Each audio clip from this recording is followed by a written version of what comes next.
Welcome to Kenton Teaches. Enjoy the video. In this video, I will explain how to write a case study in BSc Nursing. First, grasp the core purpose of these studies, to enhance patient care understanding. Next, choose a patient case that presents clear learning objectives. Finally, meticulously collect all necessary patient data from diverse, credible sources to form a solid foundation for your analysis.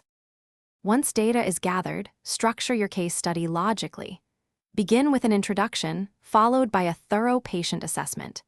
Detail the patient's history, physical examination findings, and all relevant diagnostic results. From this information, you will then formulate precise nursing diagnoses, which are crucial for guiding subsequent care planning. Quick recommendation: staying hydrated is key, especially during intense study sessions for your BSc nursing degree. That's why I love my Oala water bottle. It keeps my water cold for hours, helping me focus. If you're finding this video helpful, please subscribe and like. You can find the Oala bottle link and other great deals in the description below. Now, let's get back to the video. With your diagnoses established, develop a comprehensive nursing care plan. This plan should outline specific, actionable interventions tailored to the patient's needs.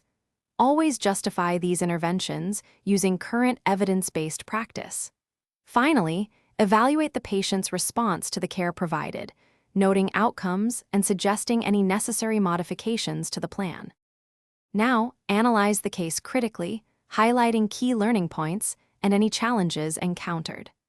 Reflect deeply on your role in the patient's care and consider all ethical implications. Conclude your study with a concise summary of your findings and provide clear recommendations for future nursing care or further research based on your insights. Thanks for watching. Please subscribe if this video was helpful.